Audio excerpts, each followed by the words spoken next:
who better to reflect on the life of Sir Terry than his loyal supporters, his togs. That's Terry's old geezers and gals. Kevin Jocelyn, who is Chief Tog, is here now. We're also joined by one of his oldest friends and colleagues, Michael Ball, who is here alongside actress Joanna Lumley. Welcome to all of you. Thank you. Thank you for coming in today. Joanna, who was he to you? He was extraordinary because I think I met him first coming back from one of the late shows in Ireland, flying back after a Gay Byrne show.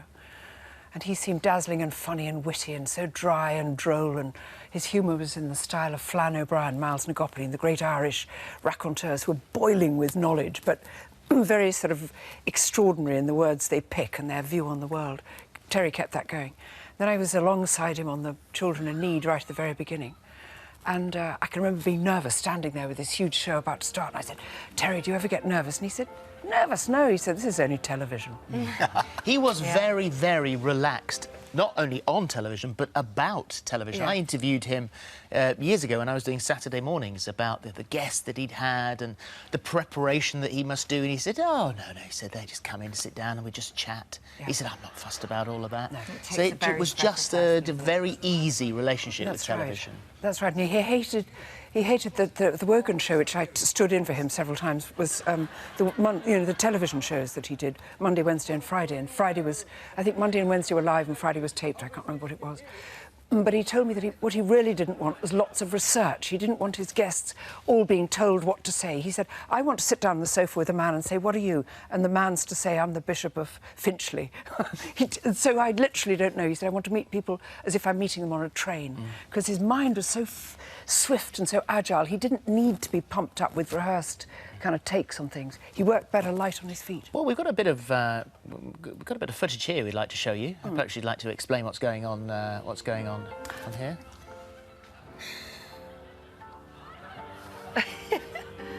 And now back to Plymouth. Too late.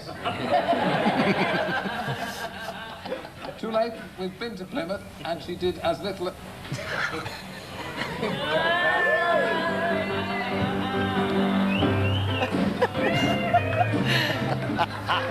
So what precisely is going on here?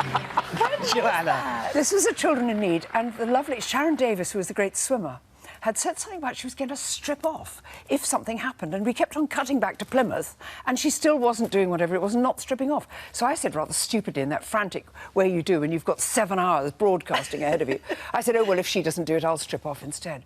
And money started flooding in. People go, "Listen, there's money to get Lumley to take her top off." So as the show got nearer and nearer the end, I thought, I still haven't taken my clothes off. So I thought at the end, well, I better quickly take them off.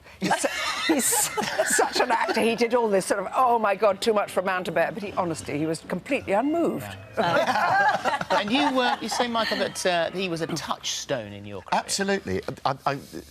I think the first television, certainly the first television I sang live on, was the Wogan show, doing Love Changes Everything. We were about to open the show.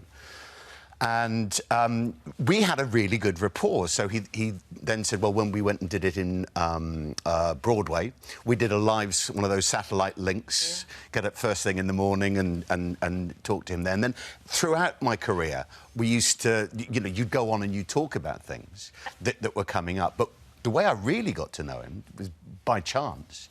His debenture seats at Twickenham for the rugby were right behind mine and my dad's. How fantastic. So he would turn up with the cigars, we'd turn up with the brandy and Benedictine, the B&Bs in a little flask, and you'd pour us out of the rugby afterwards, smelling of cigars and drinking brandy and Benedictine.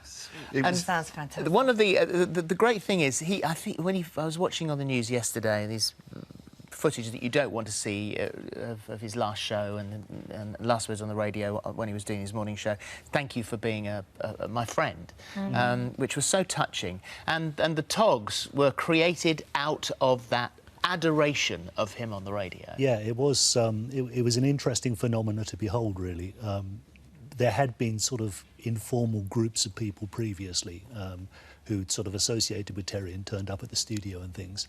But I suppose it was really when the togs took off, which was at the end of the 1990s, really, when we got the website together and started having conventions. That's when it really became a force to be reckoned with. And people say you should never meet your heroes, and I guess if you're starting this website for somebody that's so important to you, and you did eventually get to meet him, did he disappoint? Would that ring true for him? Not at all. It was the great thing, and this is this probably rings true for everybody who has ever met him.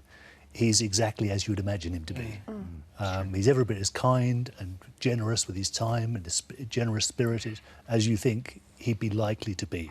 He's just, you know, like the favourite uncle you wish you had. Yes, a lot of people saying that. I saw a comment down here this morning, and probably won't be able to find it immediately, but someone said exactly the same. Oh, it's Melissa, there it is. I feel like I've lost my favourite uncle, made me laugh so many times. John Cleese's tweet is John Cleese yesterday, I love this. He says, I remember one morning driving to work, and at a red light I looked around and all the other drivers were laughing. Terry was on the radio. So You forget So as true, well isn't it? how important he was in breaking artists. We wouldn't have heard of Eva Cassidy if it hadn't have been for him. And then the whole thing with Dallas. Yes. When he got behind, and he made it the biggest show. Who Shot JR? It got under the Poisoned news. Dwarf. It was in Parliament, and that's because he started that campaign. He knew what would appeal to us. Let's quickly bring in a couple of people who he brought together. Norman and Helen, who are also part of the big TOGS group, driving force behind the TOGS fundraising, and it brought you together, didn't it? Yes, it did. Through the fundraising, we got together. So Sir Terry eventually took the credit for us being together. We met a long time before that, but we had an argument over something we were doing with the TOG Celebrity Calendar. Met up at Cheverley Services, fell in love, and we've been together ever since. So, yes, we are very, very grateful for not only his friendship and the lovely man that he was, but also for bringing Helen and I together. Well, there must have been some magic in the air, because you're not the only couple that have been brought together. I think there's 12 couples in total that have been brought together through this. Yes, that's right. The first ones were B. Gora and N.T. Ritus. These are all TOG names.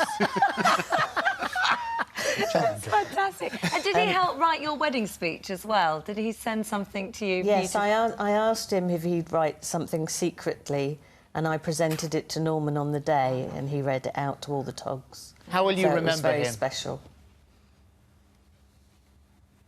How will you remember him? Sorry, we missed the beginning of that, but we'll always remember him for being the kind person that he was, and he supported every single thing we did for our fundraising effort for children in need and for other people. Yeah. Well, it's He lovely was to very talk generous to you. with his time. Yeah, his time. absolutely. Thank you And he very really much loved indeed. his TOGs. Yeah, he did, and they loved him. I mean, That's it's true. very rare to have such an incredibly loyal group of people that stay with you for that the way amount of through. time. He always said that the programmes were the TOGs. He said the TOGs write the programme. He said, I just cruise around reading out the letters. He was emphatic about the brilliance and the invention and the humour. They got it. Thank you, guys. Thank you very much Thank you. indeed. It's lovely to see you all. Thank you.